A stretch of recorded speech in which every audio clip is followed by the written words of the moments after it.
Hello, everybody. Hello. Let us know if you can see us and hear us okay as we watch more people coming in here. And hopefully you can hear. I feel a little tired right now. I don't know why. I was just saying to Walter, I got to stop waking up at 4 o'clock in the morning. And I mean, I'm going to bed later than I ever used to go to bed. I mean, now it's like You're getting too much rest. 11, maybe. I don't know, too much rest, yeah. Or maybe it's because you keep clubbing me to death at night with your Well, arm. I'm still trying to kill you. So. Yeah, I know that. Yeah, I see your arm go up and you're snoring away. I cringe over one corner and go, oh no, he's going to hurt me. Woo, woo, woo. Alexandra says, sounds good. Okay. So let's see what people are saying as more people come in. Then we'll get started. Hello, Kathy. Hello, Stephanie. Hi, Jeannie. Hi, the other Jeannie. Hi, Donna. Alexandria. Diana Corday is here from Bermuda. And Barb Olson is here. Pamela's here. Marianne is here. Alexandria. Yeah, I already said her name. Do you listen to anything? No, I don't listen to Brenda Mitchell's here. Aloha, Brenda. Ron. Ron is here. Hello, Ron. Kathy is here. She's finishing another mystery quilt. This is the second time I've bought a kit without seeing fabric first from her shop. Shame on me. Yep. Shame on you. Lucy's here. Set my alarm this week as our clocks have just hour us on British summertime. I guess she means your clocks have changed. Yeah, like we did. We did that, what, a week ago? 2 weeks ago. Wendy Oxford. And Jeannie's here. Howdy. Everybody can hear us and see us. Good. Judy's here. Cheryl's here. Suzanne is here. Quilting in the Man Cave is here. New site. Everybody check out Quilting in the Man Cave. This is Rob. Hi, Rob. Sue is here. Sherlock is here. Jen is here. Linda is here from Connecticut. Oh, and Sue says it's warm and sunny in Missouri. Yeah, it's warm. It's warm and sunny here too, but we call sunny. Well, yeah, we call yeah. Green quilts galore. Well, I mean, right now, according to my watch, it's 10. See, so I mean, Jesus, balmy. Yeah, halfway to summer 10. weather. Yeah. So that's pretty nice. Although it didn't warm, I guess it did when we went out earlier. Yeah, it did. It felt a little bit warm. Yeah. Paula's here from Florida. Hello, Paula. Zoom Time is here. Hello, Zoom Time. Are you legit Zoom Time? I asked that question because with a title like Zoom Time, you could be a robot. How do I join? I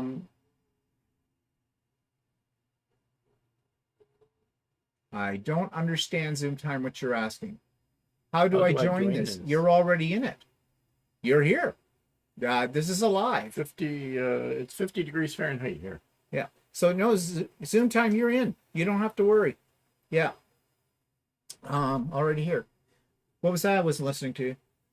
It's 50 degrees Fahrenheit here. Big deal. Okay, well, I work in Celsius. You know. Yeah. Been working in Celsius since 1972. Yeah, I know that, yeah. But I mean, the Americans don't, so. Well, I know. Well, some of the Americans would know. Yeah, some would. I mean, like, it's been they around thought for a it was while. a Zoom call. Oh, nope, it's not a Zoom call. This is a YouTube Live. Although we do Zoom things too. But no, this one's live on YouTube. Rob says, Stephen, you said something about messaging me. Where did you send the message? No, I put it in your comment section of your second video, your vlog number 2. That's where it is. It says Bland Designs an Idiot Quilter. But what you can do is you can write to me, Rob, and I can give you my email address. I'll put it up here in the chat for you. As soon as I find it. I think this is it. What's that? What are you mumbling Nothing. about? Oh, Marilyn says, hi, Marilyn. It's 54 degrees in Chicago. Nope, that's not the right one I put up there. Looking back with 1,000 buttons in front of me here. I'll see. Well, maybe, I don't know. Maybe I didn't put it in here. Oh, yeah, here it is. Okay. It should come up here in a minute for you, Rob. You'll see it in the chat. You can just write to that email address. Okay, so did I miss anybody? Kathy says a troll. No, I don't think Zoom Time is a troll. It's a new person. You see, when people use these kind of names and things, the first thing we think of as creators, you're probably a bot or a troll. Okay? To be honest, people should use a real name. I'm sorry, but you should. I mean, you know. But anyways. Okay, I don't understand what's going on with Zoom Time here. Zoom Time, that won't work for you if you put in that code because you don't have moderator rights. Okay. And Glenn is here. Hello, Glenna. And Nellie's here from New York City. Do we miss anybody? I think we got everybody. I just post some videos occasionally. Don't look though. Okay, Zoom Time, I'm going to be really honest with you. I don't want you to feel unwelcome, but with the name like Zoom Time and what you've been writing here, I'm just wondering if you're legit, okay? Sorry about that if you are, but anyways, we'll see. Ask Zoom Time what his name is. By the way, Lucy is my real name. Yeah, we know that, Lucy. Zoom Time, yeah, that's a good question. Zoom Time, what's your real name?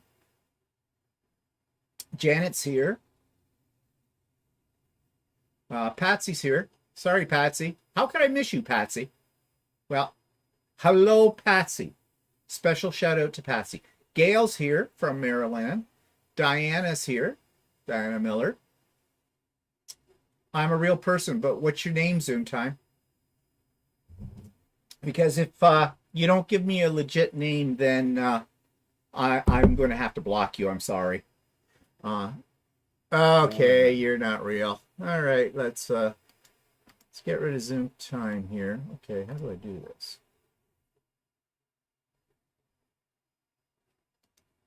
Okay, remove. Bye-bye, Zoom Time. We haven't had a troll in a long time here, so. I thought you only had it set up for subscribers. I do. How'd that one get in? Yeah, I know. I have it set up, though, for subscribers that have had 5 minutes or more. You just got rid of the message. Oh, it's a joke. I don't know, Zoom Time. What's your real name?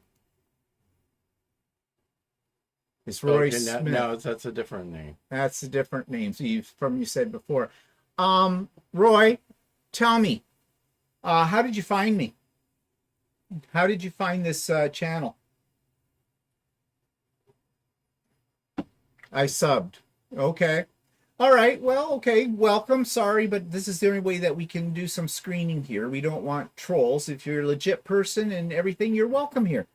Okay. So, and as long as you play nice, there shouldn't be any problems. Okay, let's get into what we're talking about today. So, all right, let's start with the elephant in the room. And the elephant in the room is this thing. And some of you, if you've seen So Chatty, you know what I've been talking about, or what I'm about to talk about. Okay, there it is. The Color Splash quilt. We showed this on So Chatty. It hasn't been quilted yet. I'm very proud of it. Took me 8 months because it was a block of the month. It's appliqued on there, the whole bit. You can see how you could run into some problems with it because you have all those little pieces, although you do the little pieces in strips and then cut the long strips into shorter strips, but you have to get the order of the colors right. Now, if you have not seen So Chatty, can you spot the mistake? We'll wait for this. That's a good idea, Kathy. I could do that. So anybody got any ideas? So if you look down here at the bottom, right here, see that little yellow square right down the bottom near the center? That's wrong. In fact, if you look here and you look on the other side, this is supposed to be sort of a mirror image, right? Well, you'll notice there's no little yellow square here, just here. I got 2 pieces turned upside down. These ones right in here. Actually, it was 4 pieces. They need to be changed. I didn't see that. But of course, you know who did, don't you? Yeah, right here. Yeah, he's looking at it. 30 seconds, and he goes, I found a mistake. And I went, you did not. I said the top does and the bottom doesn't match, so. And then he pointed this out to me. And you know what I said? Oh, shit. But at that point, I'm so sick of this working on this quilt that I said, well, I don't care. No one else will notice it. Well, that started a whole bunch of controversy, didn't it? On So Chatty. I had people telling me, yeah, well, just leave it. No one will notice. Other one said, no, you spent all that time on it. It's a beautiful quilt. You should fix that. And I didn't want to fix it because I figured this was going to be complicated because I've got a bottom border, 2 side borders. I'd have to take off. I'd have to take off the whole black bottom border off. Then I'd have to rip out backwards a little bit on the 2 side borders to get at that part that's wrong. Then I'd have to take that out. Then I'd have to turn it around and I have to sew it back in and all that kind of stuff. And Walter says, well, you can't hang it up in the house if it's not fixed. Like as if I would listen to that. But well, it was really annoying me. It's so obvious and so annoying to me. It's, well, you're annoying to me, but I mean, still, I don't have you fixed. Maybe I should. Yeah, well, of course, once you point it out, that's immediately where your eye goes, right? So guess what? I pulled it apart. Actually, it wasn't as hard as I thought it was going to be. And here it is. The mistake has been corrected. Yes, I'm happy that I went ahead and did it, but many of you said I should. Many of you said just leave it. I did it. I did it because his nibs right here, no matter anybody who ever came into this house saw this quilt, the first thing he'd say is, look, see the mistake? And he would do that because he's a nasty sucker. I think it looks really nice now. Before. Now. It looks sort of nice before, if so long as you didn't look at the bottom. Yeah, bite me. But I mean, considering the colors are all going in waves and stuff like that, it just didn't... Yeah, okay, I fixed it, right? Yeah. It is done. The point is moot. We will not bring it up again. The topic is over. I fixed it. I am happy that I did fix it. And as I said, it turned out it wasn't as hard to fix as I thought it was going to be. So I am happy. It is perfect. Now, as long as I don't blow the quilting.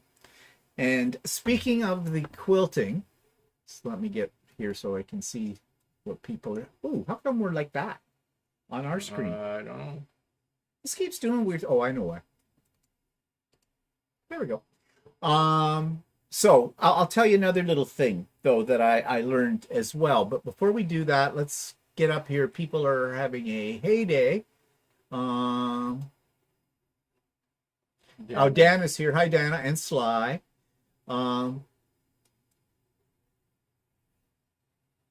There are people who love it. The big mistakes or not, it's beautiful. Thank you, Lucy. You're on my Christmas list now.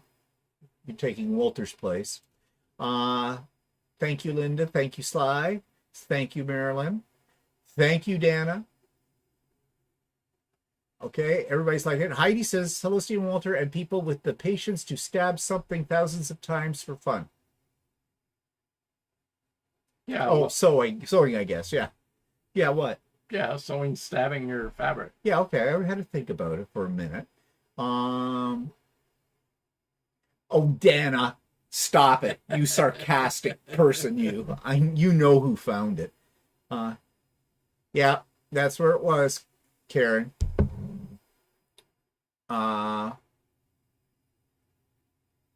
Bottom row has a bit on the left that is oriented incorrectly, yeah. Also the left bottom corner. What are we talking about now?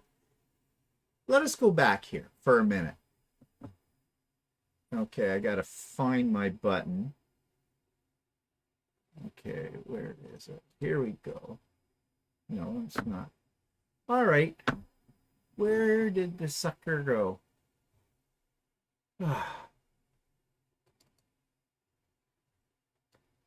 Okay. Let's just take another close look at this. And I'll kill anybody who says there's another mistake in it, because there's not. Okay, so here is the corrected version. Walter is studying it. I mean, there's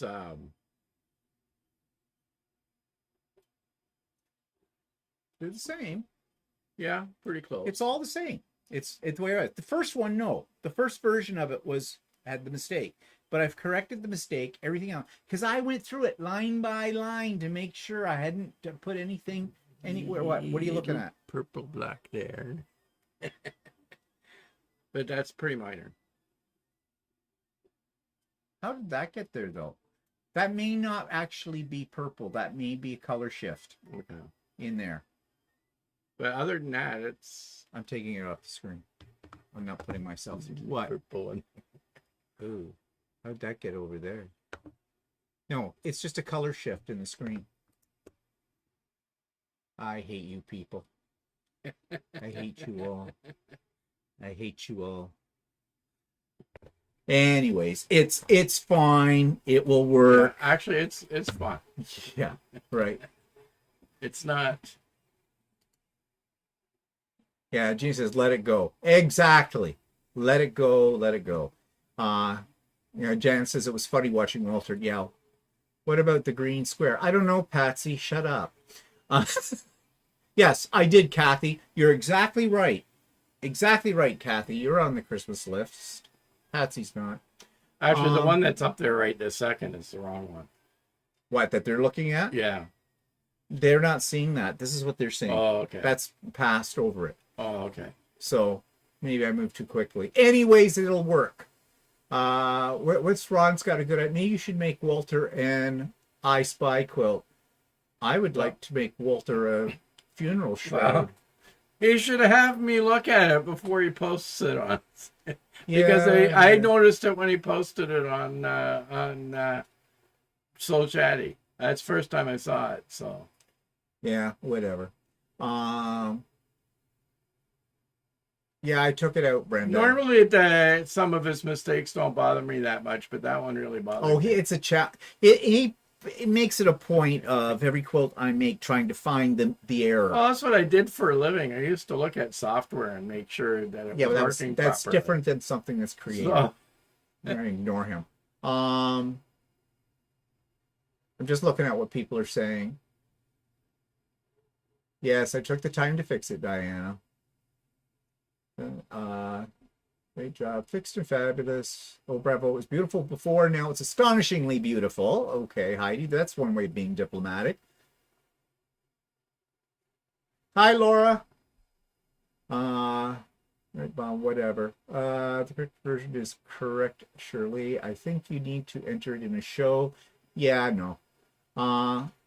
Yo, Patty G. I don't like it. I love it. Oh, trying to get my goat. Are you there, Patty? Yeah, well, now here comes the next stage with all of this, the quilting part of it. Now, I am going to quilt it using a pattern that Stephanie put me onto, that Stephanie used on the sew-along quilt we did together, which is a series of curved feathers, and I really like that, so I got that design. But here's what the problem was yesterday. I decided that I was not going to immediately use that, get the quilt onto Lucy and start quilting it. I want to see how that design would look. And I was using variegated thread. Now, I've been having some problems with variegated thread for some reason. It keeps breaking on me. Well, I got it all set up and I started on a scrap quilt that I had made a little bit time before, because I figured, well, if I blow it on that one, it's not a biggie deal. It's basically just, improv squares and scraps thrown together, and that kind of thing.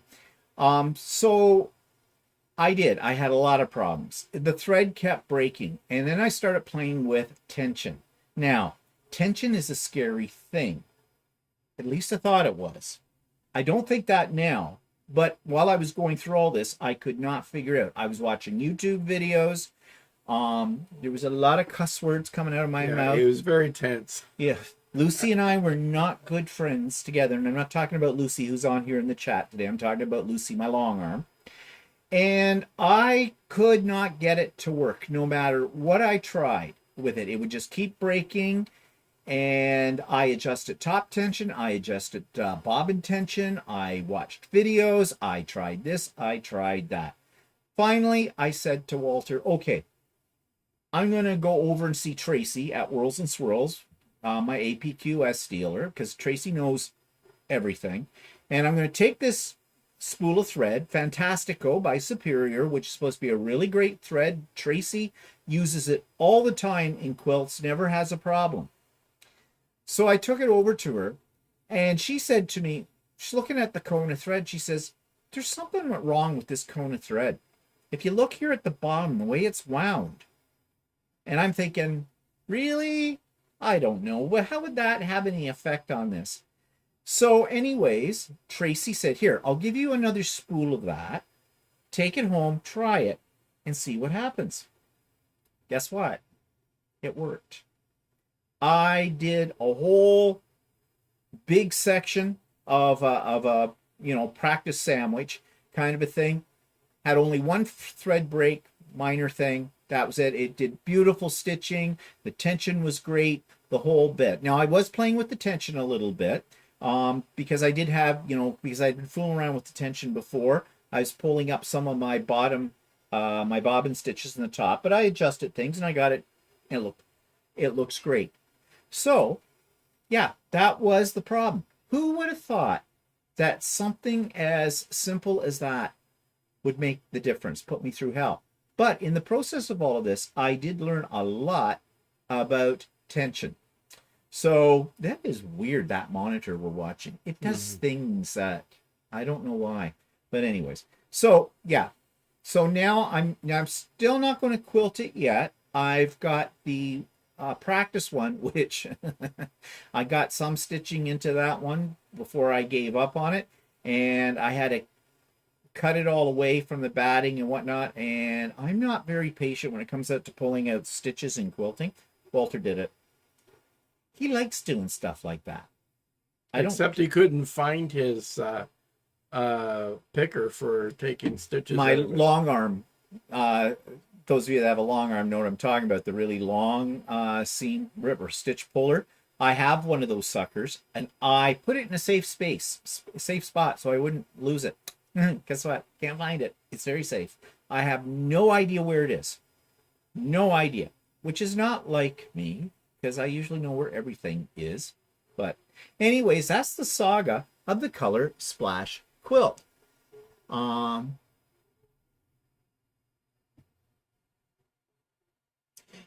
green quilts, when I took this class, I took it because of the appliquing, because I always stay away from applique. It's raw edge applique on that, but they are batiks, so they won't unravel or fray as much as regular quilting cotton. They'll still fray a little bit, but I used an invisible thread. I used Invisifil for most of those appliques, and actually I kind of enjoyed the process of doing machine applique, which I was surprised. So I'm not afraid to do that kind of thing again in the future. I guess that's how you learn. But I'm not going to wash this quilt. This is a show quilt in terms of, like, I want to display it somewhere in the house. I just have to find a spot because it's big. It's a queen size. So I'm not sure where it's going to go yet. I have an idea, but I have to, see if the nibs here approves of that, because heaven forbid I should do something he did not approve. Yes, well, I'll pay for it. I can tell you that. But anyway, some nice smug look on your face. Yeah, whatever. So yeah, applique is not so bad. Julie's here. Hi, Julie. Inez is here from Newfoundland. Hello, Inez. I hope you're saying your name right. Your shopkeeper's a pro. Fancy getting to the problem straight off. Yeah, well, she knows her stuff. I mean, she can rebuild one of these machines. She's a trained service technician for APQS as well as a representative for them, sales and that. And she's a brilliant free motion on a long arm quilter. Her stuff she can do is just incredible. If you want to see that, look in YouTube for whirls and swirls. Use N for the word and in it. And she's got all kinds of videos up showing different free motion quilting things that you can do, and she explains how to do them. I mean, she's just so great at it. Hi, Kathy Patterson. And hello, Scrunch. I'm not sure how to say that. Scrunchions? Scrunchions? So please explain what was wrong with the spool or cone. It was wound wrong. Yeah, it was round, like it was like it was pulling off the. It wasn't the coming off the spool without a lot of tugging, and that tugging was breaking the thread. But I didn't notice that when, like, that's not what I thought the problem was, because I was going backwards through the threading and tugging on it to see if, something was catching. And it didn't seem to be doing that, except when I got up towards the needle. So I thought the needle had a burr on it. So I put in a new needle. That didn't make any difference. But it was wound incorrectly so that the thread was actually tangling itself up, but in such a minute way you didn't really see it. You didn't know that. What were you going to say? Yeah, if you looked at the bottom of the spool, it was sort of bunched up. The thread was kind of bunched up at the bottom. Yeah. Type of thing. So, but not in an obvious way. Like, we're not talking, look, there's a big bunch. No. You had to look way down at the bottom of the spool, and you could see then, if you really looked at it, that the threads were wrapped funny. Yeah. Yeah. From it. And we didn't spot it until Tracy looked at it. Yeah. So obviously she's run into these problems before on certain spools of thread. Like, I guess every now and then you probably get a bad spool. So anyways, thank goodness for Tracy, I can tell you that. Angel's here. Hi, Angel. How are the peppers? We're growing our own, and they're not doing too bad. Well, we have flowers on the pepper plants, so we'll see how that works out. Gail's here. Hi, this is Gail the Crafter from Ohio, and I have a question for Walter on what interfacing and weight do you use on your men's shirts, collars, and cuffs? I use Pellon. I usually use Pellon SF101. Which I think is a fairly lightweight, I think it's woven interfacing. And either that or there's another interfacing that I have used called Sower's Dream, but it's harder to get than the Pellon product. And the Pellon works fine. I use it all the time on my shirts and collars. So it's Pellon SF101. Okay, I hope that answered your question, Gail. Patsy just came Any lightweight or interfacing that matches the type of fabric they're using, because I use it on like quilting cotton and that. If you're making a shirt out of a stretchier type material, you might want to use a polyester or something like that, like a one that matches the material. Patsy just came up with a brilliant idea. She says, use it as a headboard in the spare bedroom. No, I'm thinking where I've got the other quilt, the only quilt I ever entered into a show. Yeah, that's true. If we hung that one there, and in the guest bedroom over the bed at back of the wall, hung that other one that we have there now, that would look okay there. You're still not going to see, because we have a headboard, so it's going to cover part of it, but 3/4 of it you're going to see from there. And that ceiling is high enough too. That's a good idea. Thanks, Patsy. I hadn't thought of that. No, Julie, you're right with the first one, whirls and swirls, except change the word and to the letter N, and you'll find it. Actually, if you go onto YouTube and you just put in whirls and swirls like you have there, it'll still come up as well. Or APQS dealership in Whitby. Yeah, whatever, but let's confuse people. Faith is here. Hi, Faith. Yeah, there is. And what it looks like, Faith, and I wish I could show you one because I can't find mine. And it wasn't cheap. I think I paid $25 for this sucker.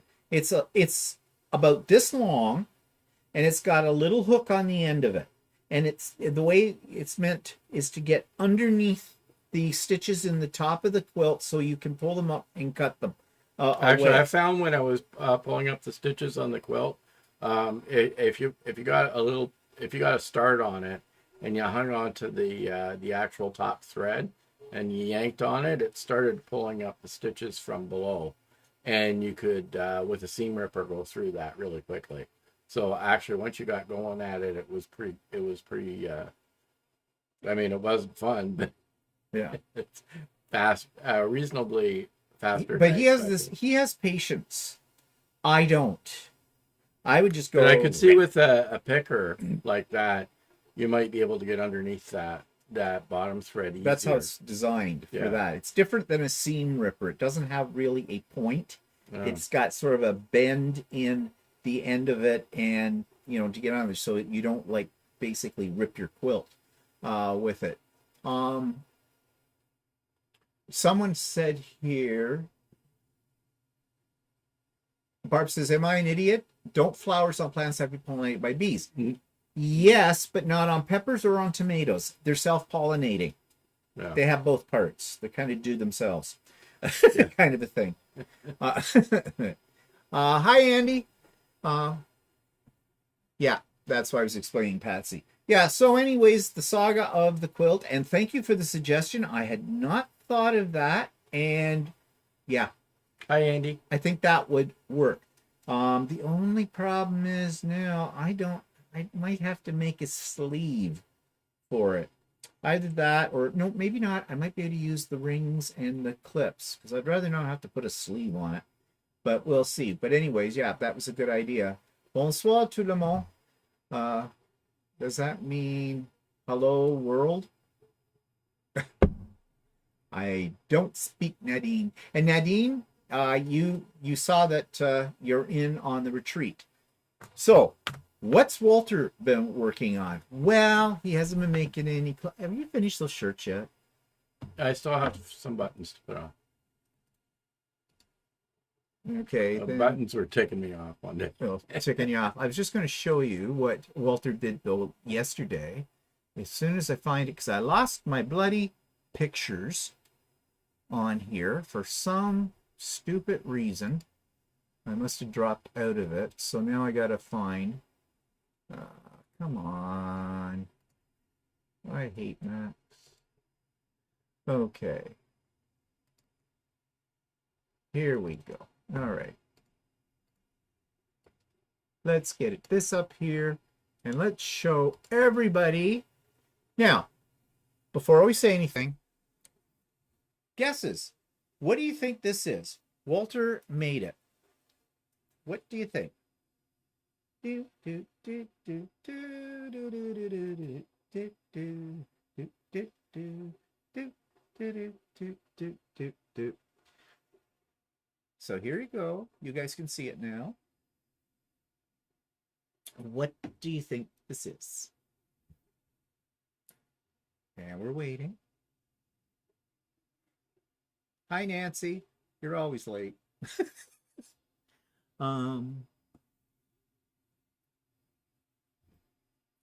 Nancy says apple pie. Nadine says une tarte. And Julie says tart.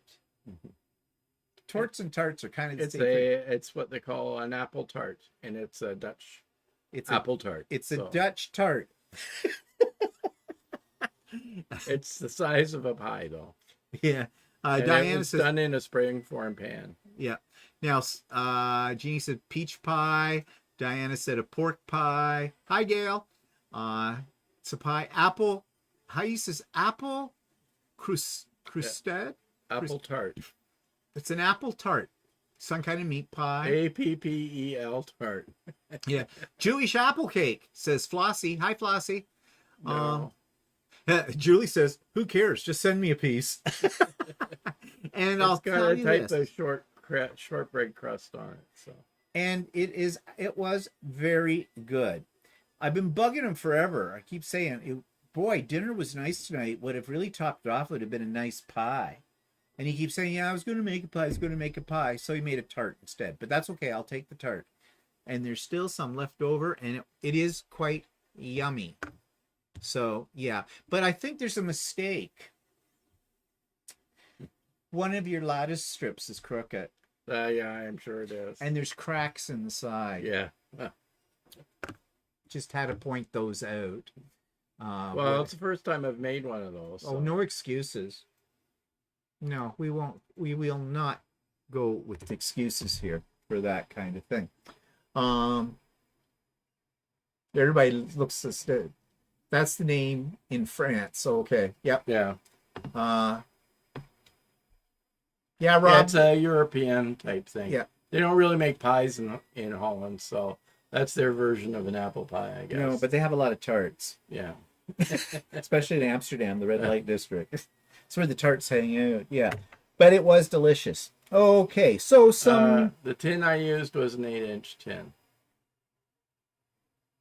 So, yeah, other things. I'm still working on my little gnome projects and things and my thimble cans and whatnot. On my printers, I got 3 of them printing behind me as we speak. So I'll be showing those on some of those things on the vlog this week coming up. What else is coming up this week? Well, we've got Stephanie and Stephen. Wednesday mornings, 9 o'clock Eastern Standard Time. We have been running until about noon on that lately. And it may continue to run like that. Depends on whether or not Stephanie and I have nothing else better to do in the day with it. So yeah, so all are welcome to that, by the way. And that is a Zoom, and the link is in the show notes below. What else? Craft and Chat is coming up, not next week, the week after, on April the 5th, 1 o'clock in the afternoon, Eastern Standard Time. You know the drill. Those of you on the mailing list will get your personal invitation to it a few days before. But don't worry, if you're not on the mailing list, you still can find the link because it'll be in the show notes. Now let's talk about links, okay? Because I've been running into a few people having a problem with this. I don't want to mention names, Dana. No, not just Dana. But some people are getting very confused. And I know it can be a bit confusing because I have several links. But read the title in each link. It tells you what it's for. So if you click on Craft and Chat, for example, trying to get into Sew with Stephanie and Stephen, you won't. Different link. Okay? Same with a pop-up sew day. So it's pretty easy to figure it out. Just take a second to read. Now, if you don't want to get mixed up, if that's a problem for you, and you're not on my mailing list, then drop me a line. My email is in the show notes below, and I'll be happy to put you on the mailing list. I can put you on the Pop-Up Sew Day mailing list, and I can put you on the Craft and Chat mailing list, or one or the other, whichever you prefer, if that makes your life easier. My other suggestion is that all of those links I make as a reoccurring link. You know, in Zoom, for those of you that are familiar with Zoom, usually they're set up according to a specific date and time. But as a host, I have the ability to make it a reoccurring thing, which means that the code will be there, but there won't be any time or date. So I can reuse the link all the time. You will know the time and the date because I will have announced it in either this format or in an email notification.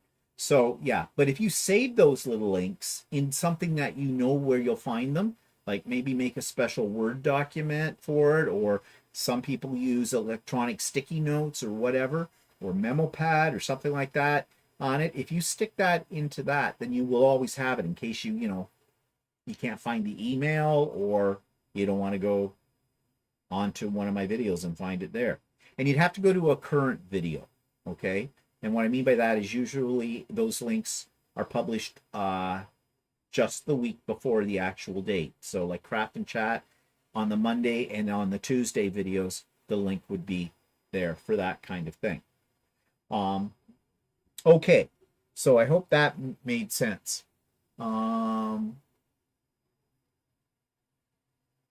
Julie says, Stephen, my husband is always saying he's a great pie maker, but he rarely actually makes one. Yeah, kind of like Walter. Kathy says, Walter, there are 2 strips that went under at the same spot. Well, that could be, considering that's the first time I ever did a lattice top. So I'll eat it anyways. See, that doesn't bother me if the strips aren't quite right. yeah, well, it's not getting hung up on the wall. So Yeah, right. Glenna says, I do raw edge applique on all of my little granddaughter's quilts using Quilter's cotton and heat and bond. They have been washed several times and the edges does not fray. Okay, well, that's good to know. Well, yeah, I use Steamacine with mine, Steamacine 2, which, yeah, that holds things down as well.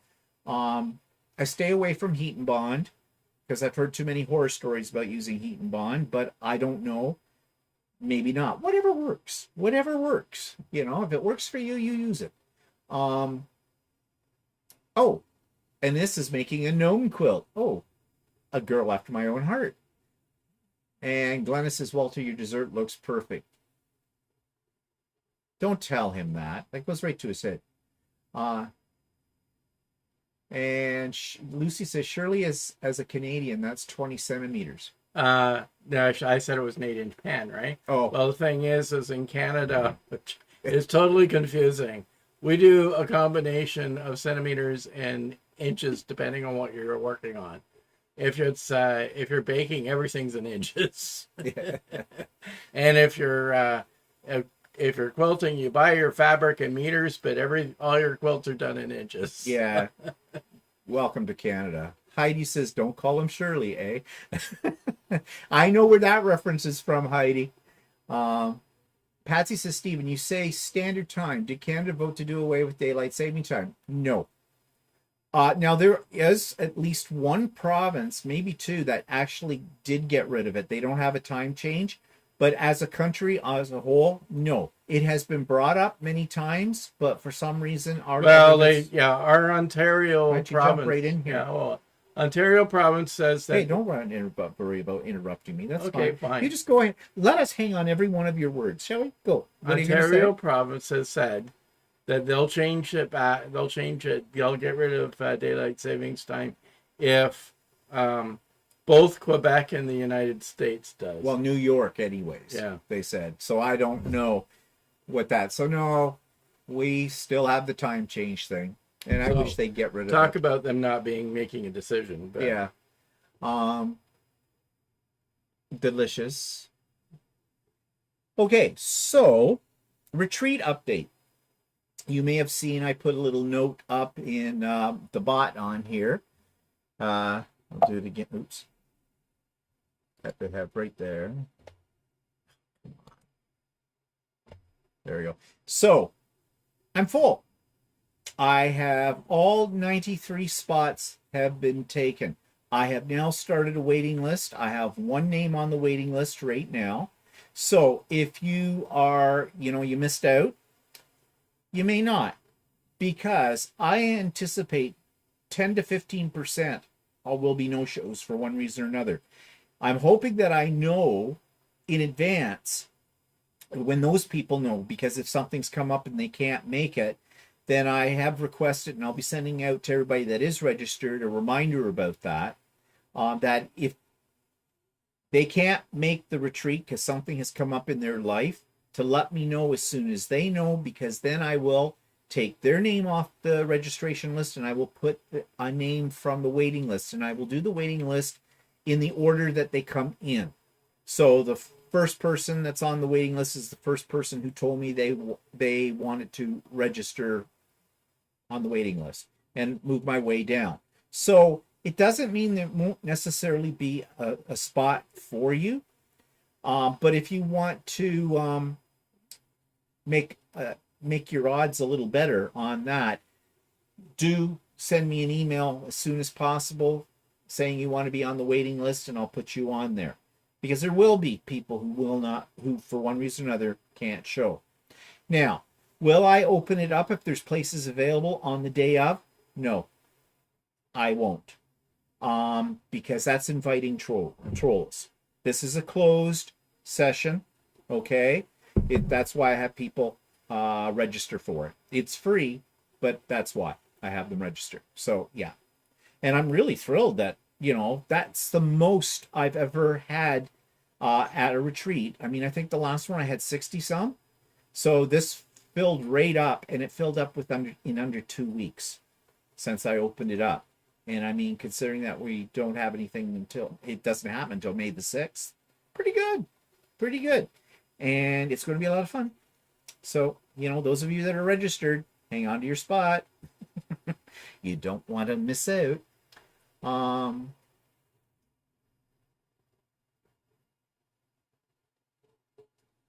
Nancy says sewing. Okay. Excuse me, got sneezes suddenly. Head says, Lucy, I cook in imperial measures for old family recipes, American measures for American recipes, and grams and milliliters, etc. for European recipes. Yeah, Lucy, yeah, it's quite confusing. We usually, everything, all our recipes, because we're influenced by the Americans, all our recipes are in cups, like cups of flour or cups of butter or something like that. I do use grams occasionally because I have Dutch recipes that are in grams, but that's just me. Most Canadians use cups and tablespoons and teaspoons and all other stuff to cook with. And I believe our cup size is slightly different than the American cup size. It is. Our cup size is 250 milliliters. So that's how we do it. But then there's, if you go to the grocery store and you buy meat here, meat is sold in kilograms, but they're advertised in pounds. And they do that on purpose to fool you, to make things sound less expensive than they are when they're having a sale. Yeah. So, you know, they'll say something is $1.99. What, a kilogram? No, a pound. A pound. They always advertise in pounds, but they sell in kilograms. And then to confuse people, I know I've seen this in the grocery store, because people that aren't very metric will not understand when something is 1,300 grams. Like sometimes they sell a hamburger on sale, 1,300 grams for $10 or something like that. And then people go in the store and they have no idea what they're buying. Yeah. Because they have no idea what big 1,300 grams is. It's very, very confusing with it. So, yeah. And it's especially confusing for, like, if Americans come up and go into our grocery stores, kind of a thing. As Canadians, we're kind of used to the confusion. Well, at least I am. I know my metric. You're special. I know my metric, as opposed to, I know how many grams are in a pound, like 454 grams, so it makes 1 pound, stuff like that. But I think a lot of Canadians have no idea. Yeah. And Julie says a British friend told her she only cooks and bakes measuring by weight, never volume. Well, isn't that some of the recipes you have that are Dutch recipes? Yeah, my Dutch recipes are all in weight, not by volume. Like it's so many grams of flour, so many grams of sugar, and so many grams of butter type of thing. Julie says she discovered cultured Irish butter this year. So expensive, but so good. Cultured butter, why? Does that mean it has a degree? Hi, Nancy.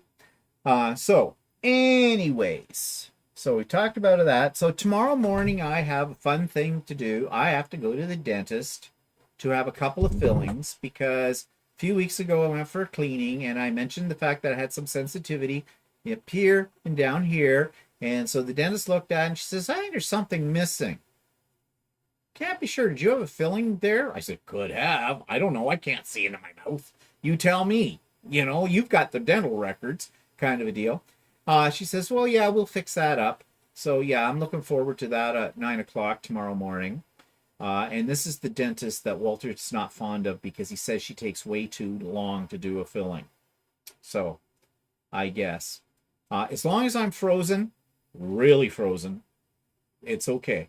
You know, hit me in the face with a sledgehammer frozen. That's what I want, because otherwise, no. What are people saying here? Diane, European, US, and Canadian cups are all different, so I'm converting all of my favorites to grams. Yeah, well, we have imperial. we use Imperial mostly, but our cup sizes are, if it's a liquid cup, it's 250 milliliters. And we'll do dry measurements in liquid in that size cup as well. So. But if you go back to the old days of like quarts and pints and things, a Canadian quart is larger than an American quart. 40, what, an American gallon? No, American quart, is that 40 ounces? No, 32, and ours is 40 or something. The way it works out. Yeah, I mean, we'll get a package like of a mix of some sort, and it'll say, add 4 cups of flour to 1 liter of 1 liter of water. But so it's all mixed up. It's kind of hit and miss, what you're going to do with it. If you want to confuse Alexa, ask her to convert things for you. Okay, so did you see? So Chatty this week, we did something a little different. We talked about AI programs and how you might be able to use them in your sewing and quilting. 2 programs we talked about. If you haven't seen So Chatty, you should check it out, because these 2 programs are really fascinating to play with. And we talked all about that yesterday, but it was something a little different than we've talked about before. So thought I'd bring that up. Okay, questions and comments of the week. This is a new segment that I think I'm going to start now. And got thread attached to your feet. No, I got it attached to my feet. It's falling over. Hi, squirrel. Yeah, well, I don't. Jeez. Well, what? You should be used to thread on the floor, because your whole sewing room is nothing but thread on the floor.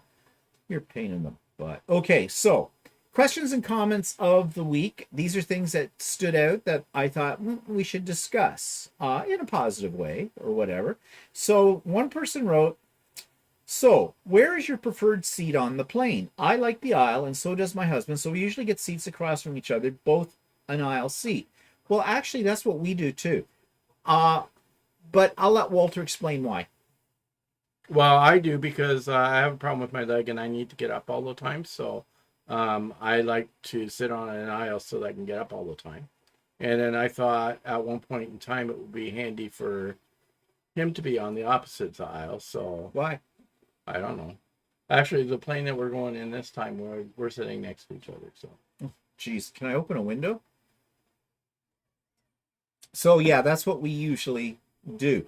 I hate being stuck in the middle seat, because usually there are 2 people, one on either side of me, that are a lot bigger than me. And it's like, you half fall asleep and you wake up and you're suffocating in the fold of somebody's skin, that kind of thing. Or there's always the one that's sitting by the window seat and has to go 50,000 times to the washroom. well, that's what we've got this time. So, What's that? So what? Is it only 2 seats? well, no, I mean, I could have gotten across the aisle from each other, but I didn't. This is for going to Vancouver. Well, yeah, Yeah. it's the only flight we got. So what? So is this 3 seats and we've got 2 of them? Yeah. Oh, I thought it might have been just 2 seats. That would have been better. No, but the other seat was a special seat, so I don't know if we. It's a special seat? Why is it special? Well, because it has more. The other seat next to us is the window seat has more leg room, but I don't think it has a window. So, and they have to pay a lot of money to sit in that seat because Okay. of the leg room.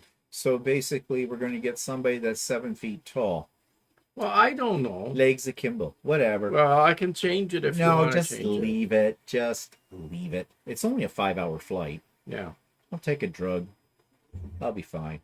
Another thing came up. Says, so will you have a garden outside or just pots inside? No, we'll still have a garden outside.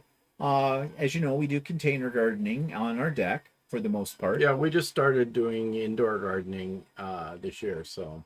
Yeah, we're doing it more or less as an experiment, but the experiment has taken off.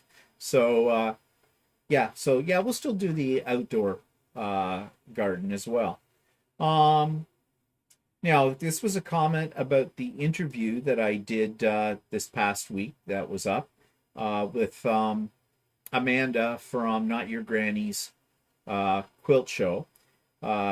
this person said, good interview. Nice to see the younger people interested. My 26-year-old daughter has discovered knitting. I don't knit, but I believe in the maker genes coming through. Thanks again. Okay. Yeah, oh, that's true. You know, the young people don't seem to be that, especially when it comes to quilting, don't really seem to be that interested in quilting much. Which is a shame because, you know, I wish I had discovered quilting when I was a lot younger. Because boy, I'd be really good now. Maybe I wouldn't make those mistakes in the quilt. Who knows? I don't know, but maybe there's too many other things for young people to get involved in. I think that, like anything, young people will be influenced by their parents if they're creative as well. Like Brendan got his daughter into sewing, and she's younger, so yeah. But anyways, but speaking of Amanda for that interview, Amanda just reached out to me. She wants to interview me. So on Tuesday, we've set up a Zoom where she's going to interview me. I don't know what she's going to ask me because she didn't send me any questions in advance for that. And I don't know when it'll go to air either. But she interviews a lot of people. So I'm kind of flattered that somebody wants to interview me for a change. We'll see how that works out. Actually, Heidi, we used to get beer in pint bottles, but I don't think you can get that anymore. We did what? The little stubbies? Were they pints? No, they're not pints. Remember the big tall Canadian bottles that we used to have? Yeah. Yeah, I haven't seen those in a long time. I don't think they don't get those anymore. No, you have to go by measurement. Yeah. Well, Heidi said too, a cup, American measuring cup is 240 milliliters. Ours is 250. Yeah, that's probably correct. So that does cause some problems. Diana Millis, I found a recipe years ago. It didn't work with Paula Deen measuring cups. It's amazing we were off by a quarter of a cup. Made in China. Yeah, you got to watch that. Yeah. But okay, so Diana, I'm not sure. You're an American, I think. So I was just going to say, if you're Canadian and you were following Paula Deen, she probably was using American measures. But if they were made somewhere else, who knows? I don't like Paula Deen anyway, so sorry. Heidi says she has an American recipe for beer bread that's very good. At least after I realized that our Canadian balls are more, that's where the pint came from. Well, as I said, Lucy, sticks of butter is a quarter of a pound. Yeah. But we don't, can we get sticks of butter? No, we don't get sticks. No. We don't get, our butter doesn't come in sticks. Ours come in a pound. And I hate American recipes that say 1 stick of butter. Which is a quarter pound. Yeah. I mean, actually, though, in a way, that makes a lot of sense. It's easy. Because it's easy. Because, you know, Canadian butter comes in a pound, a cube. And there is a little graph on the side of the package that shows you, you know, if you cut it here, it's a quarter of a pound, or a cup, or a quarter cup, half a cup, a full cup, and that kind of thing. So, yeah, sticks would be a little easier, I think, if they're more uniform. I don't know. Now here's one. One person said, hope to attend Zoom tomorrow morning. Thank you.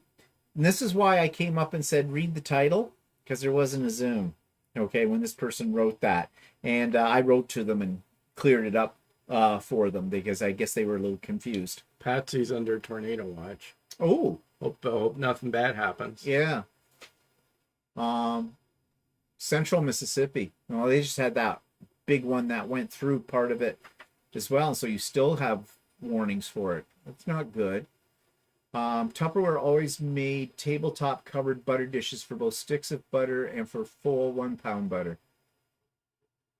Yeah, I guess, well, that would make sense because Tupperware sells Tupperware in Canada and in the States too. Well, actually, technically, I think there is a manufacturer, used to be a manufacturer here, where you could get it in sticks. But I don't know if they still do it or not because it was really expensive. Yeah, maybe. I'm just looking here. You can get sticks of butter in Alberta. So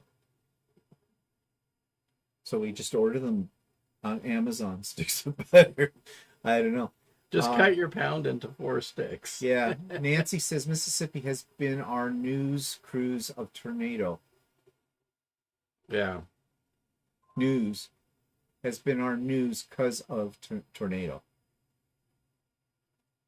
Okay, yeah. Well, I know it's you hear it all over the news. Yeah. Um, yeah.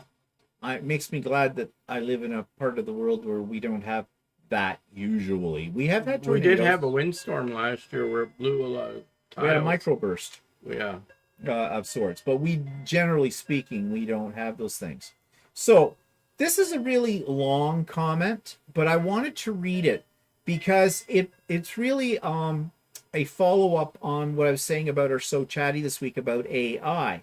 And in that, if you have not seen that video yet, we talked about this one program called GPT. That actually, you put in a topic, it'll write you an essay, essentially, or a story or something about that topic. And and I believe this is from Heidi, actually. I hope Heidi doesn't mind me reading it, because this is very good. She says, a friend who's a library researcher at a university discussed this recently. Apparently, AI programs will frequently make things up to suit the parameters of the query if nothing is found by trolling the web, including the citations for completely fictitious papers never published in actual journals.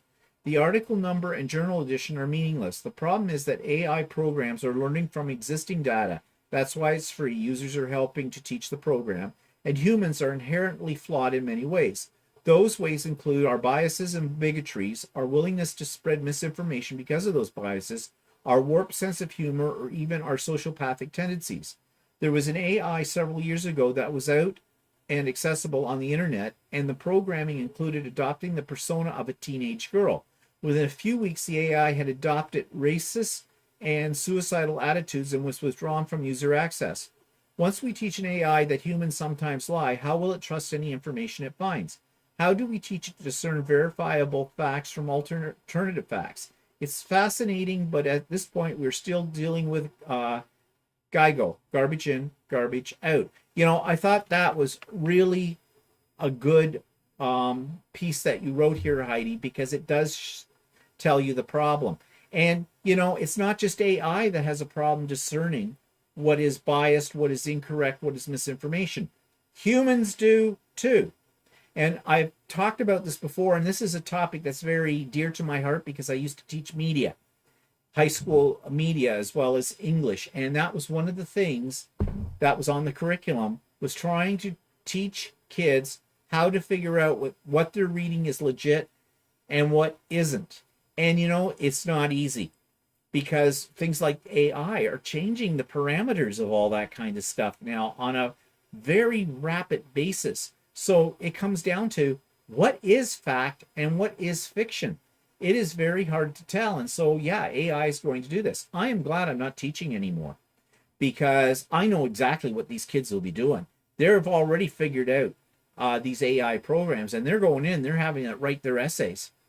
And we were already having a problem with plagiarism when I was finishing up my career, a major problem with it. Now, this just compounds it even more. So, yeah, but thank you for writing that, Heidi, because I thought that was a very, you made some very interesting points, and it was very well written. Did you have this done by AI?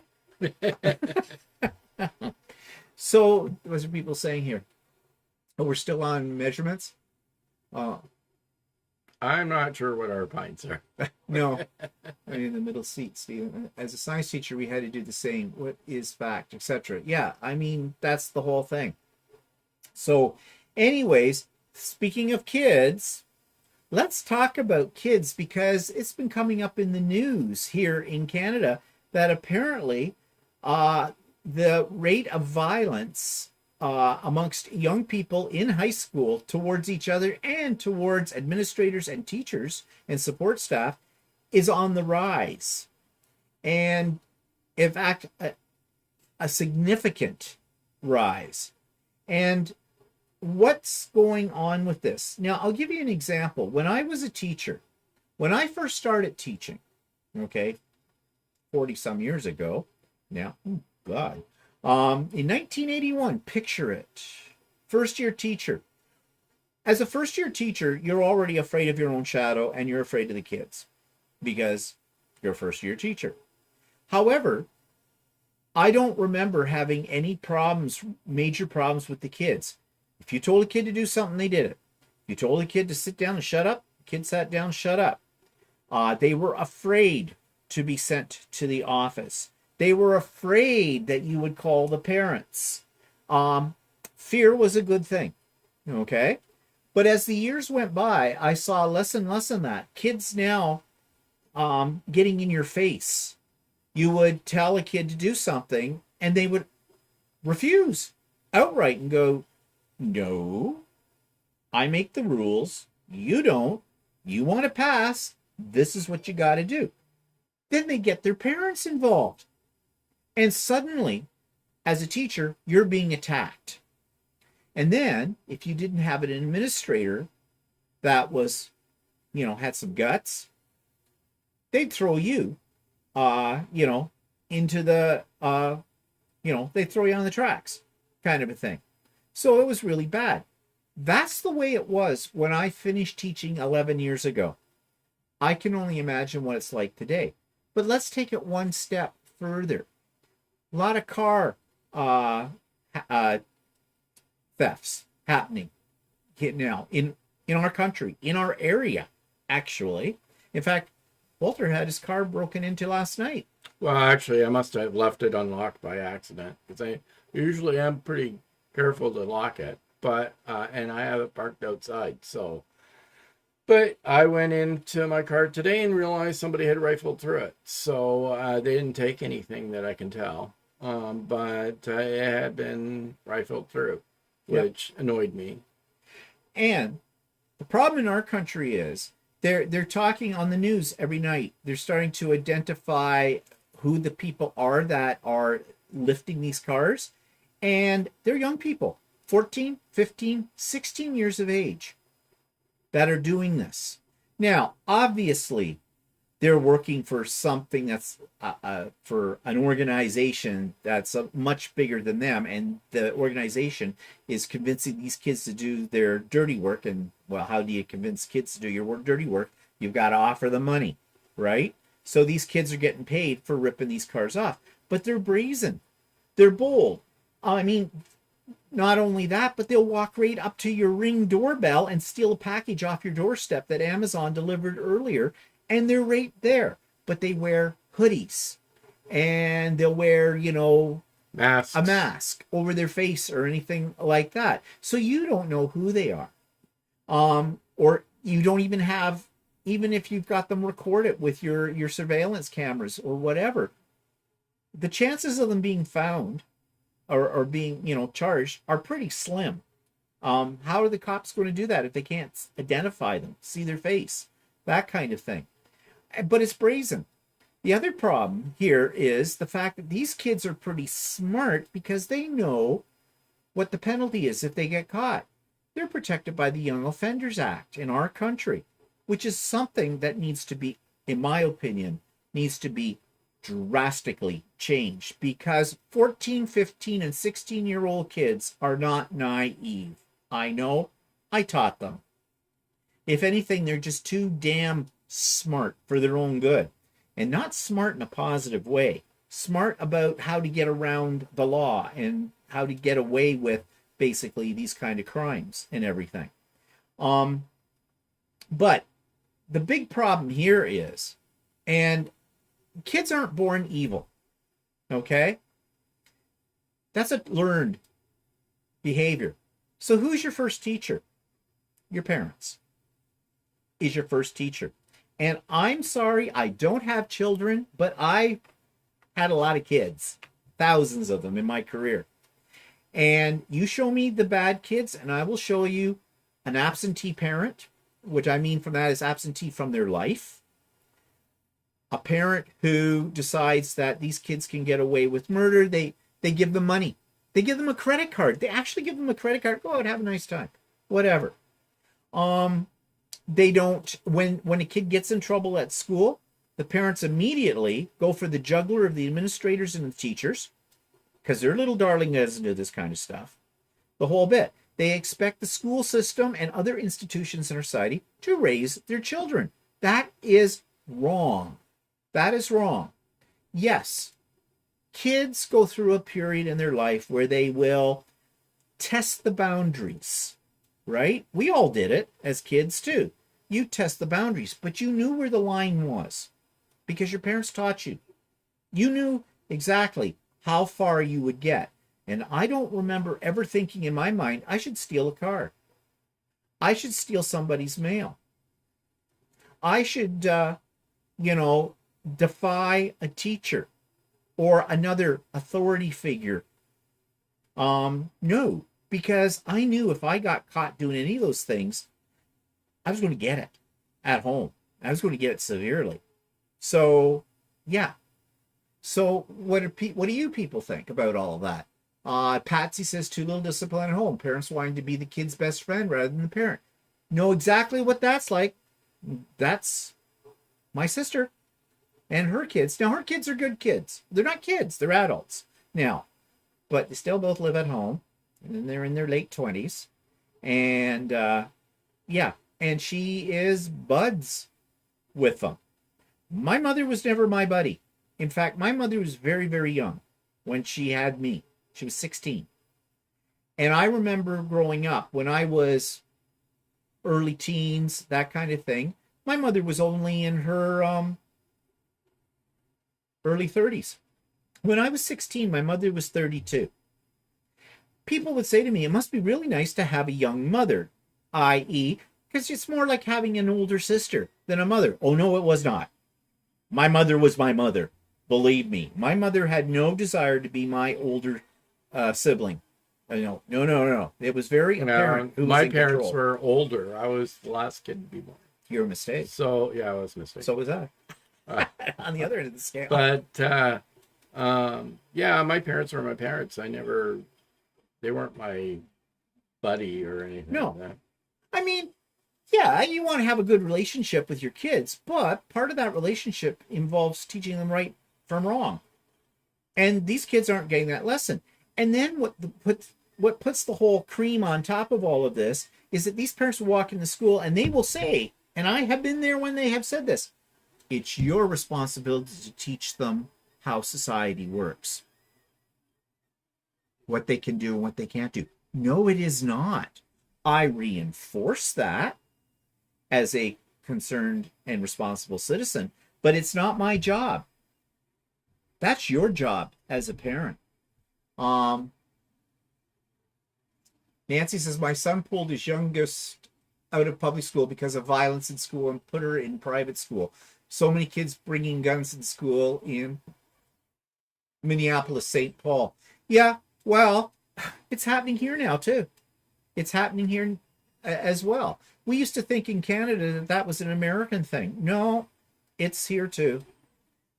People have to start mounting cameras at ground level pointing up to catch a face. Still won't work because they wear masks and stuff like that. They know how to disguise their identity. And the cops, I mean, for whatever they reason, get too many reports, and so they won't investigate it anymore, so the kids all know that. yeah, they're streetwise, Lucy, which is not necessarily a positive thing here. There's being streetwise, stranger danger and all that kind of stuff. Don't take candy from a stranger or a ride from them. That's one type of streetwise. But these kids are streetwise in how to avoid the law catching them when they're doing criminal activities. Kathy says, my store in DE sells both sticks and pounds. Oh, okay. Go back to butter. Julie says, there are a lot of really great kids out there, but the rebellious ones are making it bad for everybody, and their parents are mostly to blame for not parenting. Yeah, I agree with you totally, Julie. And there are good kids.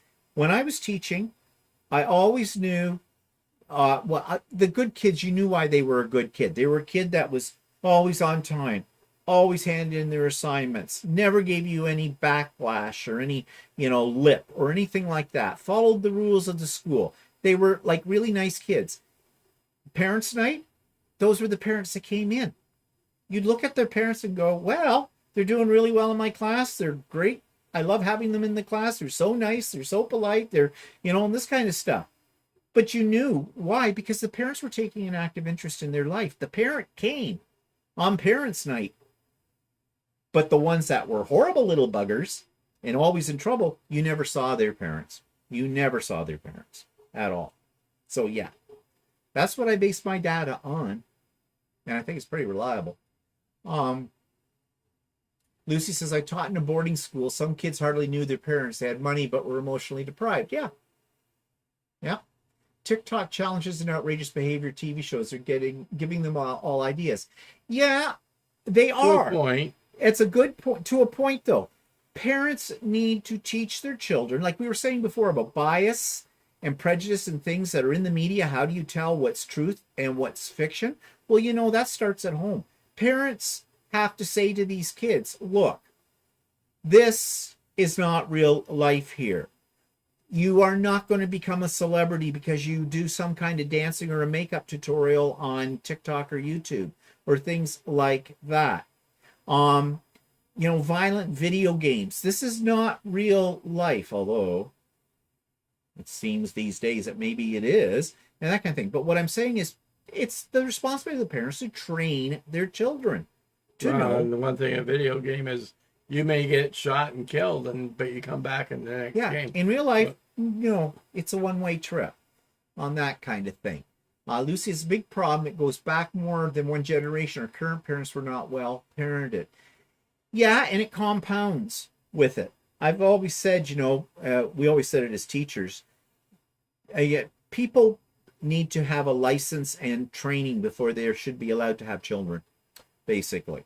In fact, we have in the school system, and it comes directly because of this problem with parenting courses that kids can take to, you know, learn how to raise children, kind of a thing. That should not be part of the school's curriculum, really. That should be part of the parents' curriculum with it. And I think that's maybe why a lot of people have taken their kids out of the public system of school and have done home teaching, homeschooling as well, because they feel that, you know, someone else is taking control, or they don't have the control, and maybe they don't like what those kids are learning from other kids, possibly even how the school runs, because there are good schools, there are bad schools.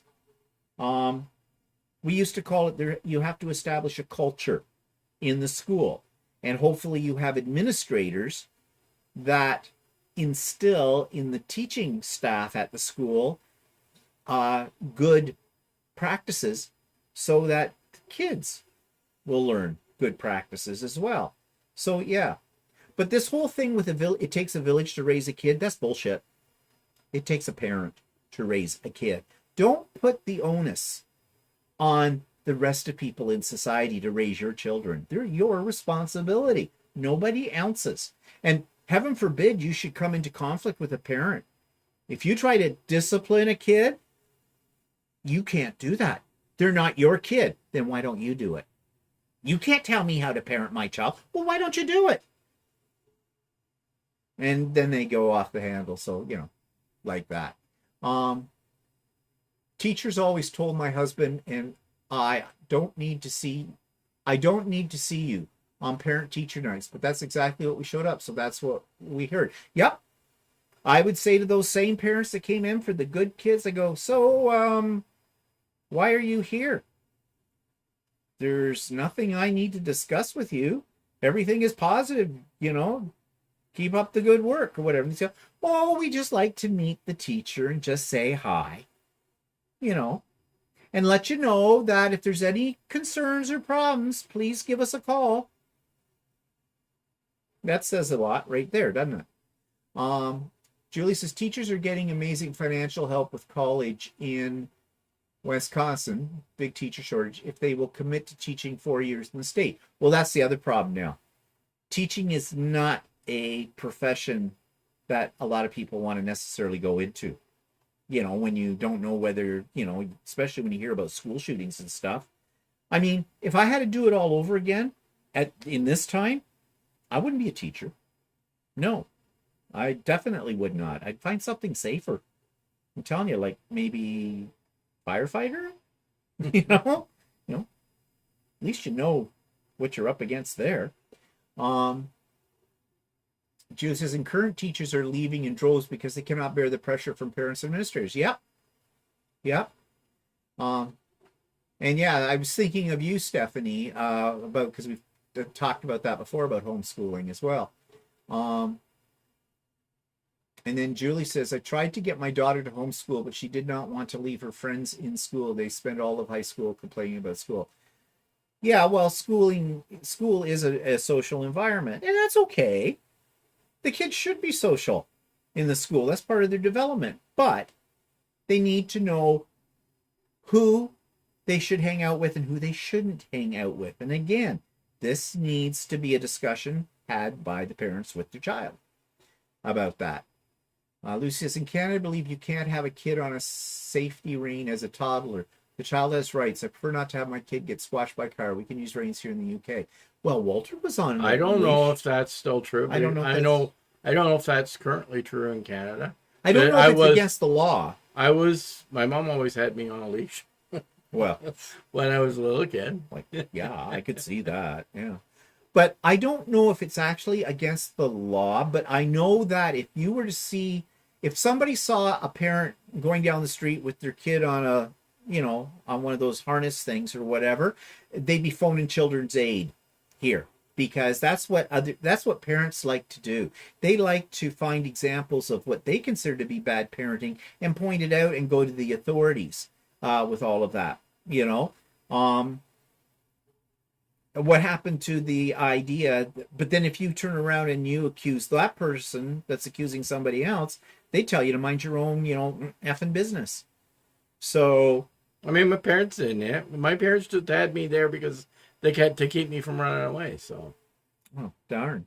I mean, I never ran away. I don't think much, but they were afraid, especially when we went to Niagara Falls or something like that, that I wouldn't take off. In my parents' case, but we lived in a small community, so everybody knew everybody. Yeah, they'd say, okay, we'd be in the Sears store, and my mother'd say, okay, go. I'd say, Mom, can I go over and look at the toys? She'd, yeah, but take your little brother with you. I was probably 8. My brother was 4. And we go into the toy department and look at all the toys and things like that. And then I think I've told this story. And then we kind of go over to the escalator and push the stop button. Well, I didn't push the stop button. My brother did. Because I was a bad influence. Oh, Craig, I wonder what that button does. Then, well, see, like I said, sometimes kids are bad. But I know when we got caught by my mother, well, we didn't do it anymore because she threatened us within an inch of our life about that kind of thing.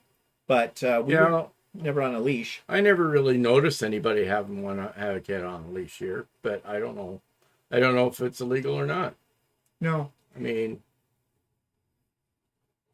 and Lucy says too, in Canada, I believe you can't have a, okay, I said that, but she said she was told it was by a Canadian in BC. I wouldn't believe anything a Canadian in BC tells you. Good God, those people were all high on marijuana. Out there. I don't know.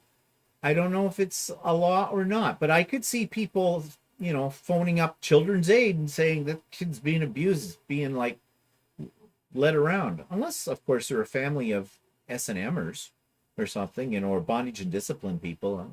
I don't know. I'm being facetious. Cease says, my oldest was in now 12. And when she was 2, she was on a leash because she was a runner and had a newborn too. Okay, let's decipher this. My oldest was in now 12, who is now 12, I think you mean. And when she was 2, she was on a leash because she was a runner. And I had a newborn too. Okay, so I get what you're talking about. I mean, I don't see that. I don't see anything wrong with it as long as the kid's not laying on face down on the floor and they're dragging them through things. That's because you see kids, right? You go into a store somewhere, go into a grocery store. Oh, yeah. The little peckers are running all over the place up and down, and they're grabbing stuff clean up on aisle 3, oops, drop that. I mean, occasionally, and it's an accident. Really, it's an accident. I might run into them with a shopping cart. Oh, I didn't see your little precious. Oh, I hope they're not hurt. Let me just back over a little more. Okay, that's good.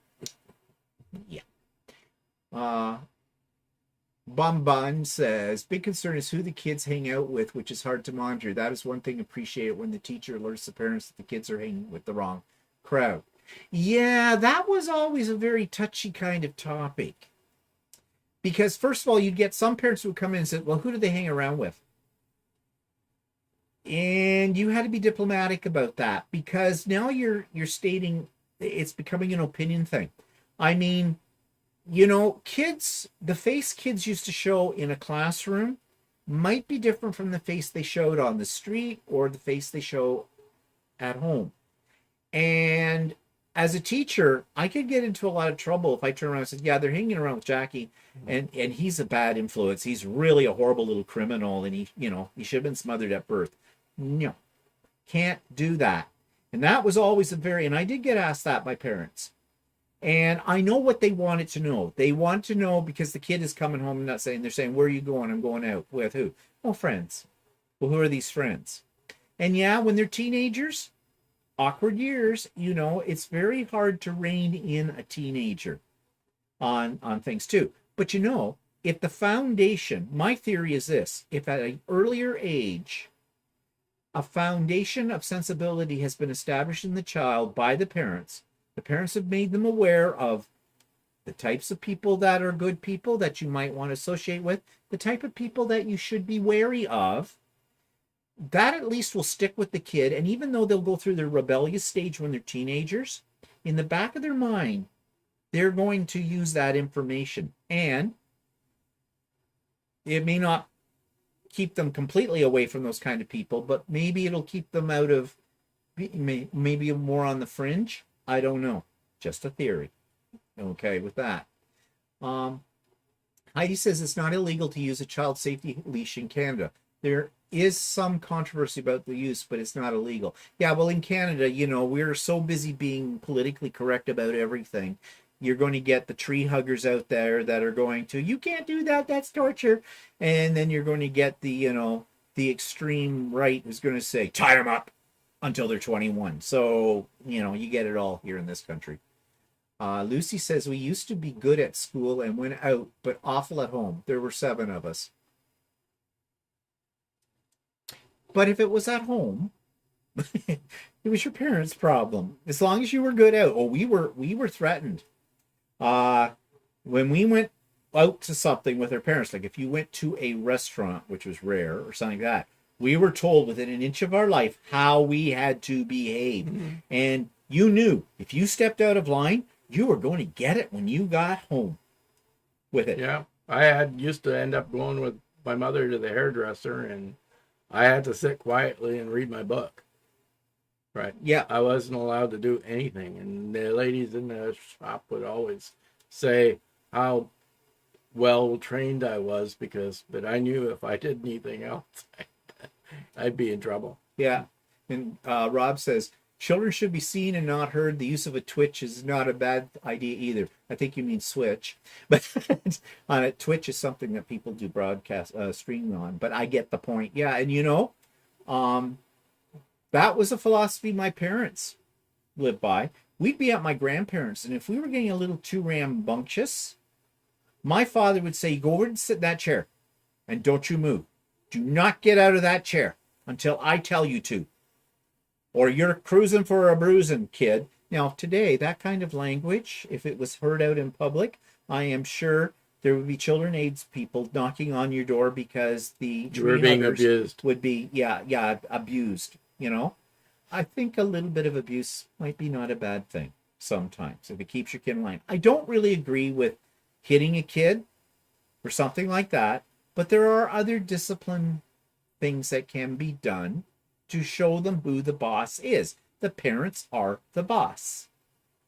Yes, they are the boss of you. Well, I mean, I'm not a parent, so problem is a lot of times the parents give in, and then the kid knows, well, how long can I bug them to? Yeah. Kids are going to push the boundaries because that's how they learn. I mean, that's pretty obvious. But how far, where that line is, like I said before, I think the parents can establish it well into a child's mind if they start early, like the day they see daylight, kind of a thing. I think that's a good lesson. But these ones now, and then they interview these parents for these kids that are criminal on the news or something like that. You go, I don't know. I mean, I'm a single mom, and I've got 4 kids from 3 different fathers, and I don't know, and I don't have, they blame it everything on society. Okay? Yes, a single parent raising children is difficult. I am sure of that. I mean, but why are you in that situation? And you're not doing a service to your children. Your baggage you're going to put onto the shoulders of the kid, and that kid's going to carry that baggage and their own baggage. And yeah, what do you think the result's going to be, really, out of all of that? I lived in a small town, Brenda says, with a 1 movie theater. The old lady in charge would tell the parents they left. Parents used the movies, a babysitter, as they would learn if the child misbehaved. Parents used the movies as babysitter, as they would learn if the child misbehaved. Well, there was a day and age when things like that, they would call you parents, But today, no. I taught grade 9 to grade 12. High school kids, so 14-year-olds to 17, 18-year-olds. Quilting in the Mankey Children should be heard, but in a respectful manner. Yeah, I mean, the old days where people treated kids where the kid couldn't breathe, basically, around their parents. Those days I don't think we need to go back to either. Kids have to be given, some leeway to develop their creative talents, to develop their own intellect, to socialize properly in the whole bit. I mean, you can go too far on one extreme, but it seems like right now the extreme is do nothing. Let them run amok. Yeah, amok. I always like that term. Some people will know where that comes from. Pat says, I remember a lot of this was started when parents started putting kids in timeout. Spare the rod, spoil the child. Spanking's not bad as long as it's under control. Yeah, I mean, I got spanked as a kid. By today's standards, it would be seen as child abuse. I didn't get it very often. Well, you should have. Well, look who's talking. Yeah, well, now you'd probably like it. But whatever. I don't know. I think there's other ways, but I've listened to parents trying to reason with a 3-year-old. 3-year-olds don't have ability to reason. Now, don't you do that. You should take that and put that back over on the shelf. That's not yours. You put that over there. And the kid looks at him and goes, bonk. Now look what you did. You've made a mess. Now somebody's going to have to clean that up. Let's run out of here really quick before they catch us. Yeah, well, now we're getting into whole spanking controversy. Yeah. Well, we're not going to get in that because we're over our time. So you do what you want to do with spanking. If that's your thing, go for it. Personally, I like a little whip.